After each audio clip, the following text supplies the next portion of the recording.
여러분, 저는 평생을 교육에 바쳐온 사람입니다. 명문대학의 총장으로 수많은 젊은이들을 가르치고 사회의 리더를 길러내는 것이 제 소명이라 생각했죠.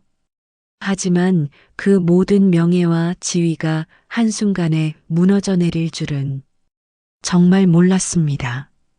지금 제가 무릎을 꿇고 있는 이 차가운 대리석 바닥, 제 앞에 서 있는 26살 젊은 여자의 경멸에 찬 눈빛, 그리고 제 손에 쥐어진 낡은 걸레. 다음부턴 바닥을 반짝이게 닦으세요. 이런 데서 일하려면 제대로 하셔야죠. 그녀의 목소리는 얼음장처럼 차갑고 날카로웠습니다. 주위 사람들의 시선이 따가웠지만 저는 고개를 숙인 채 대답했습니다. 죄송합니다. 더 주의하겠습니다. 하지만 아무도 몰랐죠. 지금 이 순간 굴욕을 당하고 있는 이 늙은 청소부가 바로 대한민국 최고 명문대학을 이끌었던 총장이라는 것을, 그리고 방금 저를 모욕한 그 여자가 제 아들의 약혼자라는 사실을. 여러분, 이것은 단순한 복수 이야기가 아닙니다. 이것은 진정한 인격이 무엇인지, 그리고 사랑하는 사람을 위해 한 아버지가 얼마나 큰 희생을 감수할 수 있는지에 대한 이야기입니다. 제 이름은 박도연입니다. 올해 65, 서울의 한명문 사립대학에서 35년간 몸담아왔고 지난 10년간은 총장직을 맡아왔습니다. 그날 아침 저는 서울 외곽의 작은 주택에서 하루를 시작했습니다. 정년 퇴임 후 이곳으로 이사 온 지 벌써 6개월이 흘렀네요.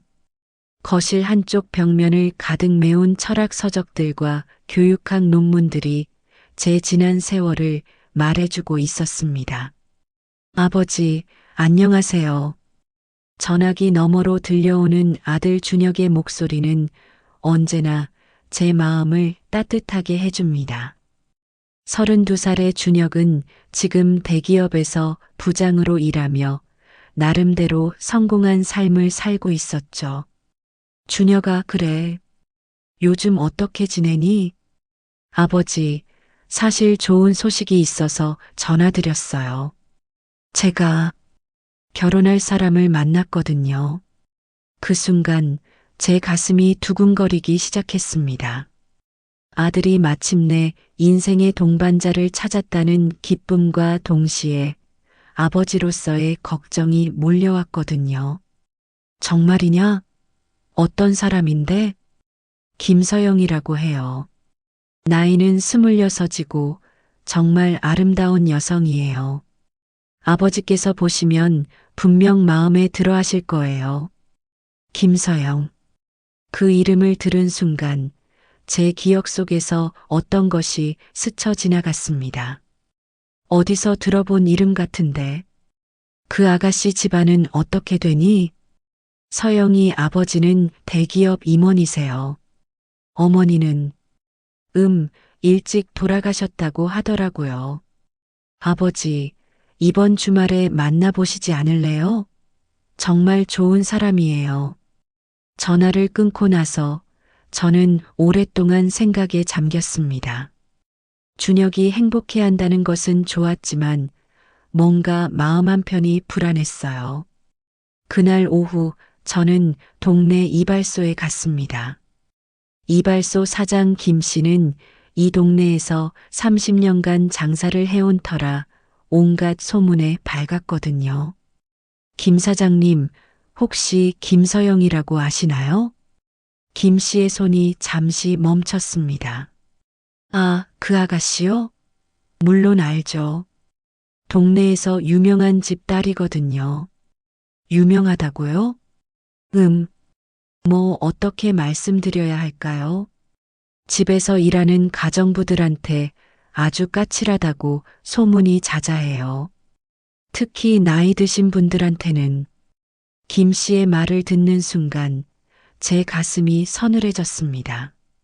어떻게 까칠한가요? 글쎄요, 구체적으론 모르겠지만 여러 가정부들이 그 집에서 견디기 힘들어서 나갔다고 하더라고요. 물론 소문이니까 100% 믿을 건 아니지만요. 그날 밤 저는 잠을 이룰 수 없었습니다. 혹시 제 소중한 아들이 잘못된 선택을 하는 건 아닐까? 하지만 단순한 소문만으로 아들의 행복을 망칠 수는 없었죠. 며칠이 지나고 준혁에게서 다시 전화가 왔습니다. 아버지, 이번 토요일 저녁 7시에 강남의 르 자르댕 레스토랑에서 만나기로 했어요. 정말 기대되시죠? 르 자르댕. 서울에서도 손꼽히는 고급 레스토랑이었습니다. 그 순간 제 머릿속에 한 가지 계획이 떠올랐어요. 준혁아, 혹시 그 레스토랑에서 청소나 서빙 알바생을 구한다고 하던데? 아버지가 왜 그런 걸 물어보세요? 아니다. 그냥 궁금해서. 사실 저는 이미 결심을 내린 상태였습니다. 김서영이라는 여자의 진짜 모습을 제 눈으로 직접 확인해 보겠다고 말이죠. 그 다음날 아침 저는 오랜만에 정장 대신 낡은 운동복을 꺼내 입었습니다. 거울을 보니 평소보다 10살은 늙어 보였어요. 이발소에서 머리도 좀 더 짧게 깎고 며칠간 면도도 하지 않았더니 완전히 다른 사람이 된 것 같았습니다. 총장님, 정말로 이렇게 하실 건가요? 제 옆에는 대학에서 함께 일했던 비서 정미경 씨가 걱정스러운 표정으로 서 있었습니다. 정년 퇴임 후에도 가끔 제 개인적인 일을 도와주곤 했거든요. 미경아, 내가 35년간 교육자로 살면서 배운 게 있다면 사람의 진정한 품격은 약자를 대할 때 드러난다는 거야. 하지만 굳이 이런 방법을 쓰실 필요가 준혁이가 평생을 함께할 사람을 선택하는 거야. 아버지로서 확실히 알아야 하지 않겠어? 저는 미경 씨의 도움으로 르 자르댕 레스토랑의 청소용역 업체에 임시 직원으로 등록했습니다. 나이가 많다는 이유로 처음엔 거절당할 뻔했지만 미경 씨가 업체 사장과 개인적으로 아는 사이라 겨우 일주일간의 단기 계약을 성사시킬 수 있었죠. 토요일 오후 5시 저는 청색 청소복을 입고 르 자르댕 레스토랑의 직원 출입구로 들어갔습니다. 30년 넘게 정장만 입고 살았던 제게는 정말 어색한 경험이었어요. 새로 오신 분이네요. 박도연 씨 맞죠? 청소팀장 이영식 씨가 저를 반갑게 맞아주었습니다. 네, 잘 부탁드립니다. 나이가 좀 있으시는데 괜찮으시겠어요? 여기 손님들 중엔 좀 까칠한 분들도 계시거든요. 괜찮습니다. 열심히 하겠습니다. 오후 6시부터 본격적인 준비가 시작되었습니다. 저는 홀 청소와 테이블 세팅을 도우며 레스토랑의 분위기를 익혔어요. 고급스러운 샹들리에, 하얀 테이블보, 은빛 촛대, 정말 품격 있는 곳이었습니다. 도연 씨, 7시부터는 홀에서 바닥 청소하시면 됩니다. 손님들 식사에 방해 안 되게 조심조심 하시고요. 네, 알겠습니다. 오후 7시 정각. 제 심장이 빠르게 뛰기 시작했습니다. 곧 아들과 그의 연인이 나타날 거였거든요. 7시 10분경 레스토랑 입구로 한 젊은 여성이 들어왔습니다. 키가 크고 날씬한 몸매에 긴 머리를 곱게 말아 올린 모습, 몸에 걸친 건 명품 브랜드의 원피스와 가방이었죠. 김서영. 제가 사진으로만 봤던 그녀였습니다. 그녀는 예약석으로 안내받으며 웨이터에게 말했습니다. 물은 에비앙으로 주시고 얼음은 많이 넣지 마세요. 그리고 테이블이 좀 끈적한 것 같은데 다시 닦아주실래요? 목소리는 달콤했지만 왠지 모르게 차갑게 느껴졌어요. 저는 홀 구석에서 바닥을 닦으며 그녀를 관찰하기 시작했습니다. 서영은 스마트폰을 보며 누군가와 통화를 하고 있었어요. 응, 나 레스토랑에 왔어. 준혁 오빠는 아직 안 왔고. 아, 맞다. 너희 집 가정부 어떻게 됐어? 또 그만뒀다고? 하, 그럴 줄 알았어. 요즘 일하는 사람들 너무 예민해. 그 순간 웨이터가 물을 가져왔습니다. 에비앙 드렸습니다. 잠깐, 이거 얼음 너무 많이 넣은 것 같은데요? 제가 적게 넣어달라고 했잖아요. 죄송합니다. 바로 바꿔드리겠습니다. 이런 식으로 하시면 어떻게 해요? 기본도 안 되어 있는데. 웨이터는 당황한 표정으로 물컵을 다시 가져갔습니다. 그 모습을 보는 제 마음이 불편했어요. 7시 20분, 준혁이 나타났습니다. 제 아들은 여전히 단정하고 상냥한 모습이었죠. 서영아, 미안해. 조금 늦었지? 오빠, 괜찮아요. 저도 방금 왔어요. 그 순간 서영의 표정과 목소리가 완전히 달라졌습니다. 방금까지의 차가운 모습은 온데간데였고 마치 다른 사람처럼 밝고 상냥해졌어요. 오늘 진짜 예뻐 보인다. 이 원피스 새로 산 거야? 후후, 오빠가 좋아할까봐 특별히 입고 왔어요. 저는 계속해서 바닥을 닦으며 두 사람의 대화를 들었습니다. 준혁은 정말 행복해 보였어요. 서영을 바라보는 눈빛에는 진심 어린 사랑이 담겨 있었습니다. 서영아, 우리 아버지 얘기했잖아. 언제 한번 뵙자고 하셨는데. 네, 저도 정말 뵙고 싶어요. 준혁 오빠 아버지는 어떤 분이세요? 좀 엄격하신 편이야. 평생을 교육에 바치신 분이라서. 하지만 정말 좋으신 분이야. 서영이 보면 분명 좋아하실 거야. 저도 준혁 오빠 아버지께 잘 보이고 싶어요. 그들의 대화를 들으며 저는 혼란스러웠습니다. 지금 보는 서영은 정말 사랑스럽고 예의 바른 여성 같았거든요. 혹시 제가 잘못 생각한 건 아닐까? 하는 의구심이 들기 시작했어요. 그런데 8시경 저는 일부러 물잔을 하나 떨어뜨렸습니다. 쨍그랑 소리와 함께 물이 바닥에 쏟아졌죠. 어머, 뭐야? 서영이 소스라치게 놀라며 뒤를 돌아봤습니다. 저는 허겁지겁 걸레를 꺼내며 바닥을 닦기 시작했어요. 죄송합니다. 죄송합니다. 아, 정말. 조심 좀 하세요. 여기가 어떤 곳인 줄 알고 일하는 거예요? 그 순간 서영의 목소리가 확연히 달라졌습니다.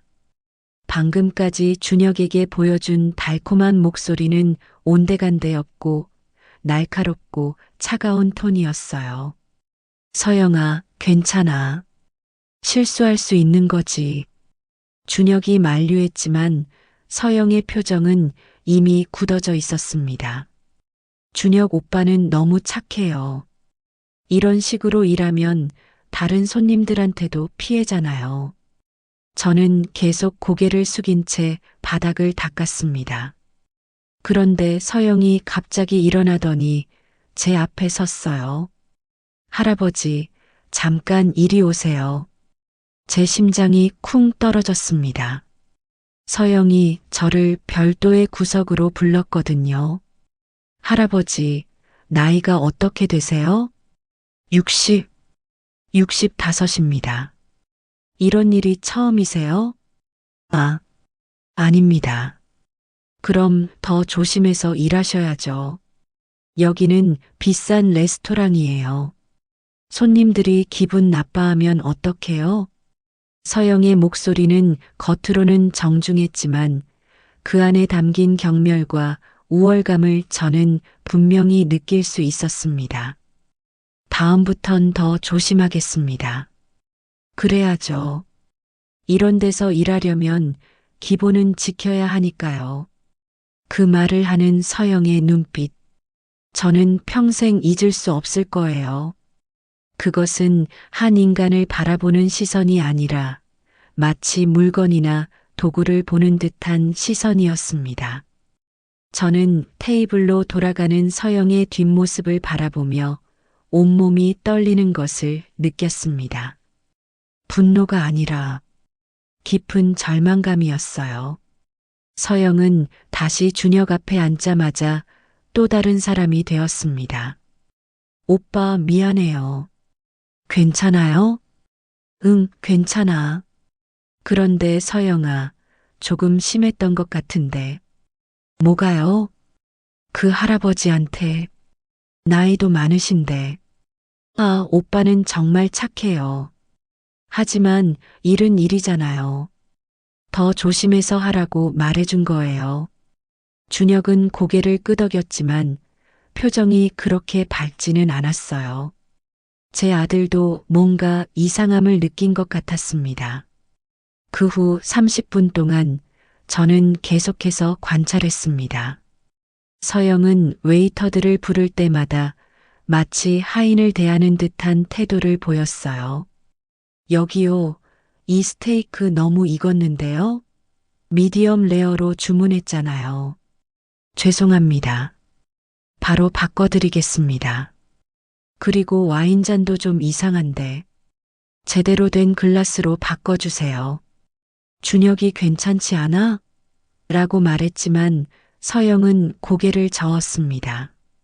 오빠 비싼 돈 내고 먹는 건데 제대로 된 서비스 받는 게 당연하죠. 그때였습니다. 저는 또 다른 테스트를 해보기로 했어요. 서영의 테이블 근처를 지나가며 일부러 걸음을 느리게 했습니다. 그러자 서영이 저를 불렀어요. 할아버지, 잠깐 이리 와보세요. 이번에는 아예 저를 테이블 근처로 불렀습니다. 준혁도 당황한 표정을 지었어요. 서영아, 뭐 하는 거야? 괜찮아요, 오빠. 할아버지, 혹시 저기 바닥 좀 다시 닦아주실 수 있어요? 아까 물 엎질러진 곳 말이에요. 네, 알겠습니다. 저는 무릎을 꿇고 바닥을 닦기 시작했습니다. 그 순간 서영이 말했어요. 할아버지, 이런 고급 레스토랑에서 일해보신 적 있어요? 아, 아닙니다. 그럼 더 신경 써야죠. 여기 오시는 분들은 다 성공하신 분들이거든요. 실수하면 안 되는 거예요. 서영아. 준혁이 불편한 듯 말했지만 서영은 계속했습니다. 오빠 괜찮아요. 할아버지한테 도움이 되는 얘기를 해드리는 거예요. 할아버지, 나이 드셔서 이런 일 하는 거 쉽지 않으시죠? 네. 그럼 더 열심히 하셔야죠. 실수하면 잘릴 수도 있으니까요. 그 말을 들은 순간 저는 온몸이 얼어붙는 것을 느꼈습니다. 35년간 수천 명의 학생들을 가르쳤고 교육자로서 존경받으며 살아온 제가 지금 무릎을 꿇고 이런 모욕을 당하고 있다는 현실이 하지만 더 충격적인 것은 따로 있었습니다. 서영이 이 모든 말을 하면서도 얼굴에는 미소를 띠고 있었다는 거예요. 마치 선행을 베푸는 것처럼 자신이 옳은 일을 하고 있다고 믿는 것 같았습니다. 다음부턴 바닥을 반짝이게 닦으세요. 이런 데서 일하려면 제대로 하셔야죠. 그 순간 주변 테이블의 다른 손님들도 우리를 바라보기 시작했어요. 어떤 이는 불편한 표정을 지었고 어떤 이는 고개를 도리도리 흔들었습니다. 네, 알겠습니다. 죄송합니다. 괜찮아요. 앞으로만 조심하시면 돼요. 저는 그 자리에서 일어나 다시 구석으로 돌아갔습니다. 제 손이 떨리고 있었어요. 분노인지 절망인지 아니면 아들에 대한 걱정 때문인지 모든 감정이 한꺼번에 몰려왔습니다. 그 후 20분 정도 더 지나고 준혁이 화장실에 간 사이였습니다. 서영은 스마트폰을 꺼내 누군가와 통화를 시작했어요. 응, 나야. 지금 레스토랑에 있어. 준혁 오빠? 정말 좋은 사람이야. 나한테 정말 잘해줘. 아, 맞다. 너 새로운 가정부 어때? 또 문제 생겼어? 잠시 상대방의 말을 들은 후 서영이 웃으며 말했어요. 그럴 줄 알았어. 나이 든 사람들이 그래. 자존심만 세고 그런 사람들한테는 확실히 선을 그어줘야 해. 그래야 일을 제대로 하거든. 저는 그 순간 깨달았습니다. 이것이 진짜 김서영이라는 걸, 준혁 앞에서 보여준 모든 것들이 가면이었다는 걸. 8시 50분, 준혁이 화장실에서 돌아왔습니다. 서영아, 미안해. 좀 오래 걸렸지? 괜찮아요, 오빠. 그런데 오빠, 혹시 아버지께서 언제 저를 만나고 싶어 하신다고 하셨나요? 응, 이번 주말에 집에 놀러 오라고 하시던데. 정말 기대돼요. 준혁 오빠 아버지께 잘 보이고 싶거든요. 그 순간 저는 결심했습니다. 더 이상 이 연극을 볼 수 없었어요. 제 소중한 아들이 이런 사람과 평생을 함께 한다는 것을, 그건 제가 아버지로서 절대 용납할 수 없었습니다.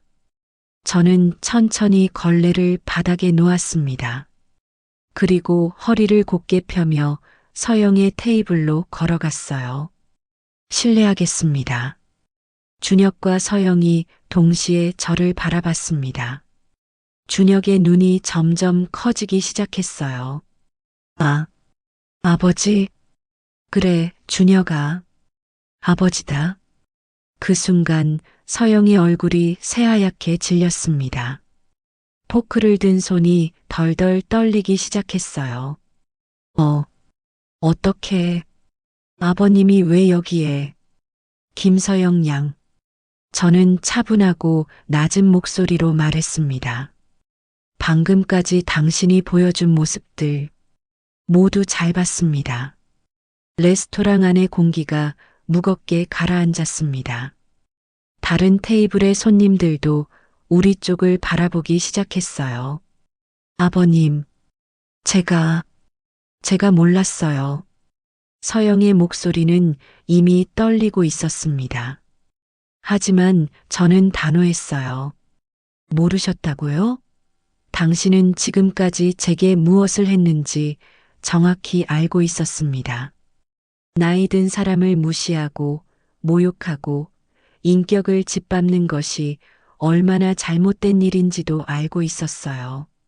아버지, 준혁이 떨리는 목소리로 말했습니다. 정말 죄송해요. 제가 몰랐어요. 준혁아, 내가 사과할 일이 아니다. 저는 아들의 어깨에 손을 올렸습니다. 하지만 이제는 알았을 거다. 당신이 사랑한다고 생각했던 이 여자의 진짜 모습을. 서영이 갑자기 일어서며 말했어요. 아버님, 제가 잘못했어요. 정말 죄송합니다. 다시는? 저는 냉소적으로 웃었습니다. 김서영 양, 당신은 지금까지 얼마나 많은 사람들을 이런 식으로 대했을까요? 가정부들, 웨이터들, 그리고 당신보다 약한 위치에 있는 모든 사람들을. 그 순간 레스토랑 매니저가 우리 테이블로 달려왔습니다. 무슨 일이십니까? 저는 청소복을 벗으며 매니저에게 말했습니다. 죄송합니다. 저는 원래 이 레스토랑의 청소 직원이 아닙니다. 잠시 테스트를 위해 일한 것뿐이에요. 매니저는 당황한 표정을 지었지만 저는 이미 준혁과 서영에게 집중하고 있었어요. 준혁아, 이제 알겠지? 진정한 사랑은 상대방이 어떤 상황에 있든 어떤 모습이든 존중하고 배려하는 것이다. 하지만 이 여자는 저는 서영을 바라봤습니다. 당신은 내 아들에게는 천사의 모습을 보여주면서 다른 사람들에게는 악마의 모습을 보였어요. 이것이 진정한 당신의 모습입니다. 서영은 이제 완전히 무너져 내렸습니다. 눈물이 뺨을 타고 흘러내렸어요. 아버님, 정말 죄송해요. 제가 바뀔게요. 제가 바뀐다고요? 저는 고개를 저었습니다. 35년간 교육에 몸담아온 사람으로서 말씀드리겠어요. 사람의 본성은 쉽게 바뀌지 않아요. 특히 다른 사람을 무시하고 모욕하는 것이 당연하다고 생각하는 사람은 더욱 그렇죠. 준혁이 일어서며 서영의 손을 잡으려 했지만 서영은 손을 뿌리쳤습니다. 준혁 오빠, 미안해요. 정말 미안해요. 그리고는 가방을 들고 레스토랑을 뛰쳐나가 버렸어요. 준혁은 한동안 그 자리에 서서 문을 바라보고 있었습니다. 그의 눈에는 실망과 배신감이 가득했어요. 아버지, 제가 정말 바보였나 봐요. 준혁아, 저는 아들을 꼭 끌어안았습니다. 내가 바보가 아니야. 사랑하는 사람의 좋은 면만 보려고 하는 게 당연한 거야. 하지만 이제 진실을 알았잖아. 그런데 아버지는 어떻게? 나는 내가 행복했으면 좋겠어서 그랬단다. 하지만 진짜 행복은 서로를 존중하고 배려하는 사람과 함께할 때 가능한 거야. 우리는 그날 밤 늦게까지 이야기했습니다. 준혁은 처음에는 충격을 받았지만 점차 이해하기 시작했어요. 그리고 며칠 후 그는 저에게 고백했습니다. 아버지, 사실 전부터 뭔가 이상하다고 생각했어요. 서영이가 웨이터들한테 하는 말투라던가. 하지만 사랑한다고 생각해서 넘어갔던 것 같아요. 여러분, 이 이야기는 여기서 끝이 아닙니다. 일주일 후 저는 의외의 전화를 받았어요. 서영의 아버지 김 회장이었습니다. 총장님, 정말 죄송합니다. 제가 딸을 잘못 키웠나 봅니다. 회장님, 괜찮습니다. 아닙니다. 총장님께서 하신 일 정말 고마웠습니다. 사실 저도 서영이의 그런 면을 알고 있었거든요. 하지만 제대로 가르치지 못했어요. 그 통화에서 김 회장은 놀라운 말을 했습니다. 총장님, 서영이가 지금 상담을 받고 있어요. 자신의 잘못을 인정하고 바뀌려고 노력하고 있습니다. 물론 쉽지 않겠지만 6개월이 지난 지금 준혁은 새로운 사람을 만났어요. 회사 동료인 이수진이라는 여자인데 정말 따뜻하고 배려심 깊은 사람이에요. 무엇보다 다른 사람들을 대하는 태도를 보니 제 마음이 편했습니다. 그리고 서영은 아직도 상담을 받으며 자신을 변화시키려 노력하고 있다고 들었어요. 김 회장은 가끔 안부 전화를 주시며 딸이 조금씩 나아지고 있다고 말씀하시더라고요. 여러분, 저는 이 경험을 통해 중요한 것을 깨달았습니다. 진정한 사랑은 상대방의 겉모습이나 사회적 지위에 반하는 것이 아니라 그 사람의 인격과 품성에 반하는 것이라는 걸 말이에요. 서영이가 준혁에게 보여준 모습이 전부 가짜였다는 건 아닙니다. 아마도 준혁을 정말 사랑했을 거예요. 하지만 진정한 사랑이라면 다른 사람들에게도 그런 따뜻함과 배려를 보일 수 있어야 합니다. 35년간 교육자로 살아오면서 제가 배운 가장 큰 교훈은 이것입니다. 사람의 진정한 품격은 자신보다 약한 사람, 자신에게 도움이 되지 않는 사람을 대할 때 드러난다는 것입니다. 레스토랑의 웨이터든 청소부든 택시기사든 그들도 모두 누군가의 소중한 가족이고 존중받아야 할 인격체입니다. 그런 사람들을 함부로 대하는 사람과 평생을 함께한다는 것. 그것은 결코 행복할 수 없어요. 물론 제가 한 일이 옳은 일이었는지는 여러분이 판단하셔야겠죠. 어떤 분들은 너무 극단적이었다라고 말씀하실 수도 있고, 어떤 분들은 아버지로서 당연한 일이었다라고 말씀하실 수도 있어요. 하지만 한 가지는 확실합니다. 저는 제 아들이 진정으로 행복한 삶을 살기를 원했고, 그를 위해서라면 어떤 굴욕도 감수할 준비가 되어 있었다는 것입니다. 지금 준혁은 정말 행복해 보여요. 수진이와 함께 있을 때의 그 자연스럽고 편안한 모습을 보면 제가 그때 한 선택이 옳았다는 확신이 듭니다. 여러분도 인생에서 중요한 선택의 순간이 온다면 겉으로 보이는 것에 속지 마세요. 그 사람의 진정한 모습, 특히 약자를 대하는 태도를 유심히 관찰해 보세요. 그것이 그 사람의 진짜 모습일 테니까요. 마지막으로 부모님이 계신 여러분에게 말씀드리고 싶어요. 부모의 직감을 무시하지 마세요. 때로는 사랑하는 자식의 행복을 위해 어려운 결정을 내려야 할 때도 있어요. 그것이 진정한 부모의 사랑이니까요. 이것으로 오늘의 이야기를 마치겠습니다. 긴 시간 들어주셔서 감사합니다. 여러분의 인생에도 진정한 사랑과 행복이 함께 하시기를 바랍니다.